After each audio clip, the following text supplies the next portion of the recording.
Querido irmão, querida irmã, que alegria chegar até você que é de Vitória da Conquista. Seja muito bem-vindo. Eu sou Dom Josafá Menezes da Silva, arcebispo metropolitano aqui de Vitória da Conquista, chegando até você para refletirmos sobre a palavra de Deus e sobre a vida da igreja. Hoje, dia 25 de outubro de 2020, 30º domingo do tempo comum, último domingo do mês 10º do ano, outubro, mês missionário e mês do Rosário. Temos o Evangelho de Nosso Senhor Jesus Cristo, Mateus, capítulo 22, versículos do 34º ao 40º versículo. Naquele tempo, os fariseus ouviram dizer que Jesus tinha feito calar os saduceus. Então, eles se reuniram em grupo e um deles perguntou a Jesus para experimentá-lo: Mestre, qual é o maior mandamento da lei? Jesus respondeu: Amarás o Senhor teu Deus de todo o teu coração, de toda a tua alma, de todo o teu entendimento. Esse é o primeiro e o maior mandamento. O segundo é semelhante a esse: amarás ao teu próximo como a ti mesmo. Toda a lei e os profetas dependem desses dois mandamentos. Palavra da salvação. Glória a vós, Senhor. Ouvinte, Jesus está em Jerusalém e os diversos grupos de pessoas pertencentes ao ambiente social, religioso e político o circundam e o interrogam. A semana passada eram os discípulos dos fariseus e os herodianos. Esta semana o texto diz que são os fariseus. O objetivo é o mesmo: pôr Jesus em dificuldades para ver se ele comete um deslize na interpretação da lei de Deus e é indiciado num tribunal judaico. Os adversários estão articulando a condenação de Jesus, que acontecerá mais tarde, sentença que culminará na paixão e morte de nosso Senhor Jesus Cristo. Jesus tinha saído vitorioso de uma discussão com os saduceus. Eis que outro adversário propõe uma outra prova, um desafio mais intrigante. O texto diz simplesmente fariseu, um representante da classe cuja nota principal é o conhecimento e o cumprimento da lei.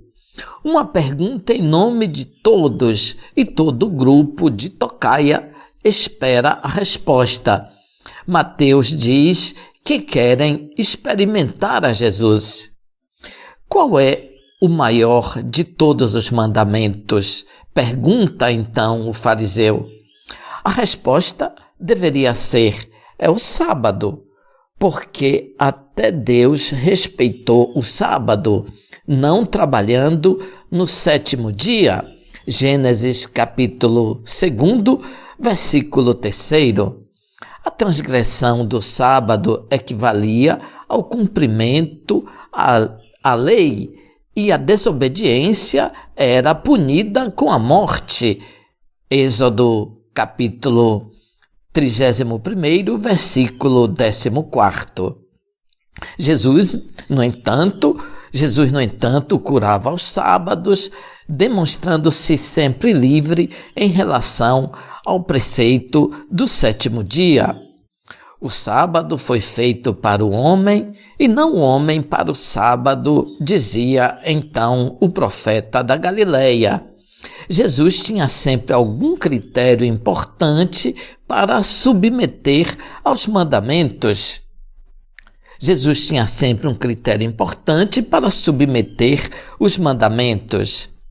Os rabinos tinham resumido a lei de Moisés em 613 mandamentos. 365 em forma negativa, não deves, representando os dias do ano, e 248 simbolizando as partes do corpo, os mandamentos em forma positiva, farás, obedecerás. É compreensível que quem tivesse interessado no cumprimento da lei se colocasse a pergunta: se tudo era ordenado por Deus, ele exige a obediência a todos os preceitos. Mas será que não existe entre os muitos mandamentos uma hierarquia, um critério de importância? A resposta de Jesus é tradicional, combina dois mandamentos da lei: amor total e absoluto a Deus e o amor ao próximo baseado no amor a si mesmo. Muitos mestres da lei já tinham tentado encontrar uma síntese. O que temos no Evangelho de hoje é um resumo das coisas conforme a apresentação de Jesus. Nós poderíamos pensar que, reduzindo os 613 mandamentos a 2, Jesus teria facilitado a nossa vida. Mas, ao contrário, as coisas se complicaram ainda mais. Significa que Deus exige que, ao obedecermos, o façamos com verdadeiro amor. No serviço que lhe prestamos, nós o fazemos como expressão do amor enorme que temos por ele e pelos seus filhos, as pessoas que estão próximas de nós. Então, a primeira coisa que Deus exige de seus filhos é o amor total e pessoal. O Deus de Jesus Cristo não quer próximo de si filhos educados, mas pessoas que amam e não servos simplesmente obedientes a Deus. Não serve para nada o cumprimento escrupuloso da vontade de Deus se é fruto do medo. Deus não é um patrão de quem se sente medo, de quem se espera o reconhecimento do salário de um serviço prestado. É um pai que ama os seus filhos e quer ser imitado na profundidade de seu amor. Amarás o Senhor teu Deus de todo o teu coração, de toda a tua alma, de todo o teu entendimento. Amar com tudo, tudo e tudo. Jesus repete 3 vezes a medida do amor, tudo, que significa amar sem medidas. Amar a Deus com todo o coração é totalidade, mas não exclusividade. Quem ama a Deus sem medidas e sem limites, depois estende o amor aos filhos de Deus e também a si mesmo. Deus não é ciumento, não rouba o coração da pessoa amada, mas o multiplica, o dilata, o difunde. Amarás, que Jesus utiliza, é um verbo no futuro, não no imperativo, porque se trata de uma ação que não se conclui nunca. Não é uma obrigação, mas uma necessidade de vida, como o respirar. O que farei amanhã? Amarás. O que farei o ano que vem? Amarás. Qual será o destino da humanidade? Amarás. É um verbo no futuro porque narra a nossa história infinita. Os cristãos, ouvinte, não acreditam numa série enorme de doutrinas, de verdades, de mandamentos, mas são aqueles que acreditam no amor como força determinante da história. O ideal que Jesus apresenta corresponde ao desejo mais profundo do nosso coração, dizia São João Paulo II. A pessoa humana não se realiza senão no amor. Jesus acredita no amor, confia no amor, funda o mundo sobre o amor. Concluo essa meditação com a citação do Papa Francisco na oração do Ângelus do dia 29 de outubro de 2017. Ele diz: essa resposta de Jesus não é óbvia, porque entre os múltiplos preceitos da lei judaica, Os mais importantes eram os 10 mandamentos, comunicados diretamente por Deus a Moisés como condições do pacto de aliança com o povo. Mas Jesus quer que compreendamos que sem o amor a Deus e ao próximo não há verdadeira fidelidade a esta aliança com o Senhor. Podes fazer muitas coisas, cumprir tantos preceitos, tantas coisas boas, mas se não tiveres amor, isso não serve, continua o Papa. Confirma-o um outro texto do livro do Êxodo chamado Código da Aliança, onde se afirma que não se pode estar na aliança com o Senhor e maltratar aqueles que gozam da sua proteção.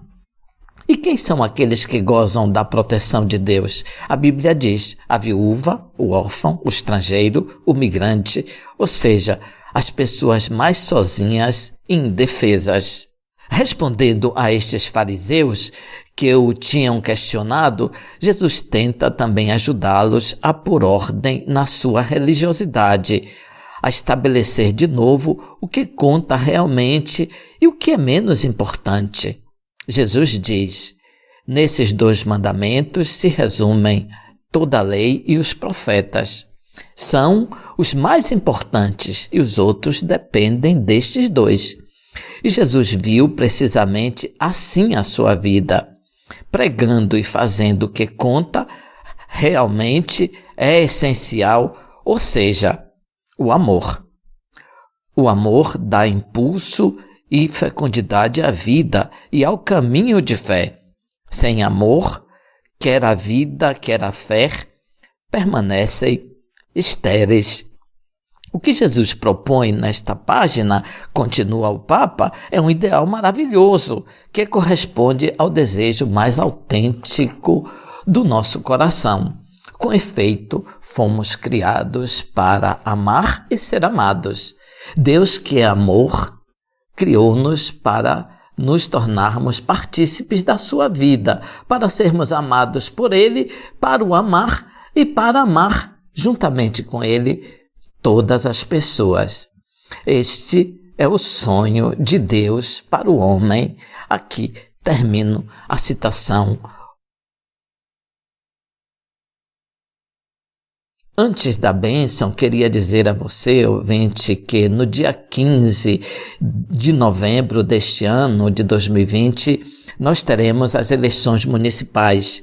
A Arquidiocese de Vitória da Conquista publicou, em base nos documentos da Igreja, as suas orientações para o povo de Deus e gostaria de apresentar aqui o nosso posicionamento neste momento da campanha eleitoral.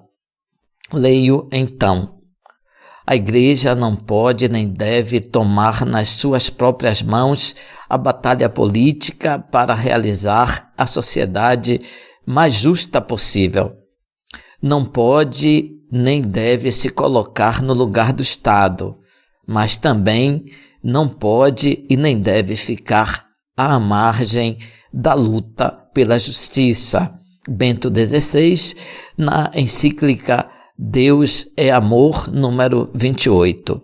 Com essas palavras, apresentamos as orientações da Arquidiocese de Vitória da Conquista para as eleições municipais 2020, quando serão votados os candidatos que pleiteiam a eleição ou reeleição no Legislativo e no Executivo nos municípios, fundamento da organização política do Estado brasileiro.